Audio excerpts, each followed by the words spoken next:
Okay, welcome to Module 3. Before we get started with the new content, let me do a quick review of what we've covered so far in Modules 1 and Module 2.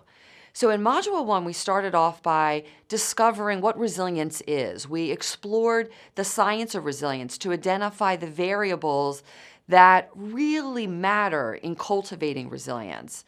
Then we did a deeper dive into optimism, one of those variables, and we explored how optimism predicts mental health and physical health and strong relationships. And we talked about the behaviors of optimists.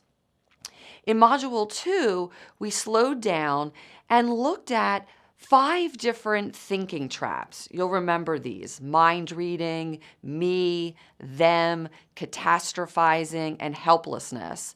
And we talked about how those traps not only block optimism, but they undercut our resilience and well-being. So we explored a strategy, real-time resilience, for challenging those really counterproductive thoughts so that we can enhance our optimism, enhance our resilience. Now, Module 3.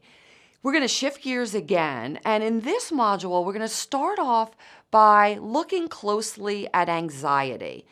Anxiety is a good emotion, right? It motivates us. It helps us to have the energy to tackle situations in front of us. But when our anxiety is too high, it has the opposite effect. It can deplete us, it undercuts our well-being, it undercuts our effectiveness in the world. So we're going to explore a thinking trap, catastrophizing, we talked about that last time, and how catastrophizing drives unhelpful levels of anxiety.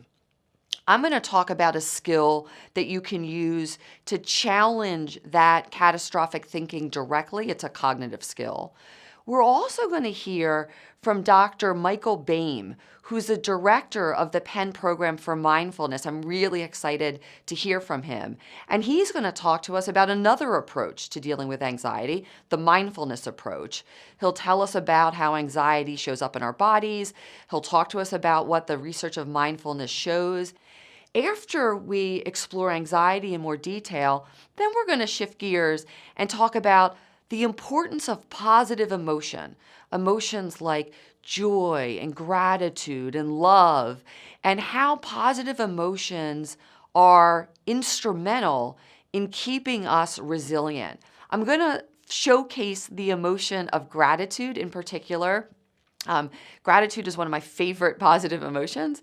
We'll talk about why gratitude matters so much. For me, this is an example of science catching up with grandma, because we all had someone in our life, a grandmother, a pastor, somebody who said when we were really young, count your blessings. And I want to talk to you about what science tells us are the benefits of counting your blessings, of developing an attitude of gratitude, and then we'll have you practice gratitude with some simple exercises. So that's what we'll be doing. Let's get started. All right, so let's talk about catastrophizing. We already reviewed that in Module 2 when we talked about the 5 thinking traps, and catastrophizing is one of those 5. But I want to kind of slow down and unpack it a little bit more. And the first thing I want to say is that I want to be really careful here. We are not saying that anxiety is bad, is a bad emotion to have. I'm sure you, like me, have many, many instances when that anxiety motivated you to take action. That, if you have a major report due in 3 days and you're sitting on your couch watching reality TV, and then you get a pang of anxiety because you're thinking about that report, that pang of anxiety likely gets you off the couch, get you back to your desk so that you're preparing for the report that you have to deliver. Students need anxiety to get them sort of in the frame of mind to maybe study when they really don't want to. So look, anxiety is an adaptive, healthy emotion. The problem with anxiety is that sometimes the level of it is too great and it's mismatched from what's actually going on. There may be a small dose of anxiety would be beneficial, but we're awash in overwhelming anxiety. That's not helpful.